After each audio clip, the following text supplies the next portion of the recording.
So just an update from my allotment. It's the end of February. We had lots and lots of snow here in Kent, actually probably pretty much mid-shin deep, and I've had lots of questions as to how this will affect the allotment. Well, in the most part, it's absolutely fine. Some things will even flourish as a result. The garlic, it's really good for the garlic to have a nice bit of frost on because it helps the bulb split and to form really good bulbs of garlic. So they'll be absolutely fine. The broad beans should be fine, but it will happen. So you've just got to leave them and just hope for the best. And worst case scenario, you'll have to plant a few more, and there's plenty of time to plant more broad beans. So it's not the end of the world if they have been affected. But even if they look really tatty, just leave them on there anyway and just see what happens. You'll be surprised what can recover from frost even when it looks really pitiful. So I'm just going to leave them and see how it goes.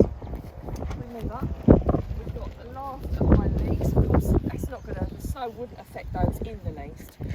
So I'm going to dig the last of those. So I'm going to get a few up. These are really my last dregs, so they really aren't very big, but they're still good eating. So I'm going to have to dig this little bit over ready for me to plant stuff in the spring. So the purpose of this is just literally to clear the last few that are left. So these are the ones that never filled out, and they're hardly likely to now, to be honest. So I might as well just have them small. And actually, you can buy small leeks in the supermarket and pay a premium for mini leeks. My mother-in-law does the very thing, which I can't understand. I'd always buy a full-size leek, but each to their own. So, there we go. I'll dig the rest of those up after the video. Then we come over to my purple sprouting and my kale. They're covered because of a little bit of bird damage. And again, the same thing here.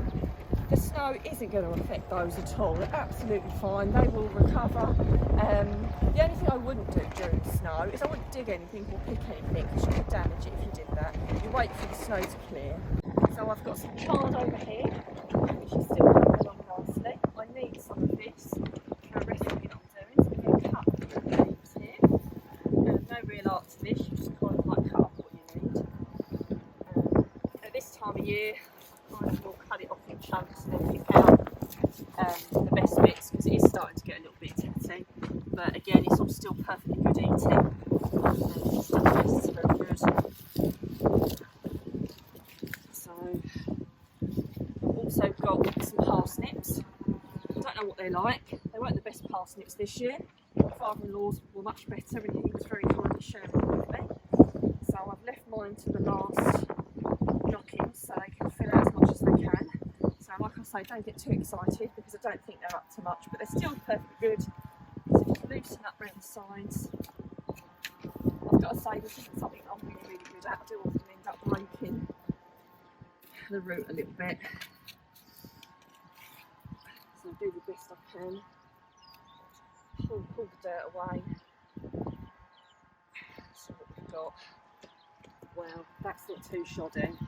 It's not perfect, but it's still perfectly good for a meal, so I'm pretty happy with that.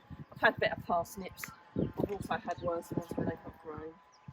So I think I've got a couple more over here, which I don't think they're up to much at all. But again, I've grown them myself, so even if I just dice them up quite small and put them in a stew, it's still something. So there we go. My entire crop of parsnips this year is better than nothing. So if we move up here, we've got fruit trees and berries and gooseberries and rhubarb, all that kind of thing, and strawberries.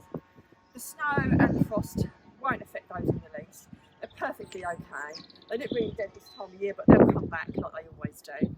So the other jobs you can be doing, or I'm going to be doing, I've still got a few bits that I need to dig and clear, so I'm going to be doing those in the next few weeks. And I need to cover them as well, because once it starts to warm up, the weeds will grow so incredibly quickly you won't be able to keep up with it. So I really hope that that's been useful for you, and if you could like, comment and subscribe, that would be awesome.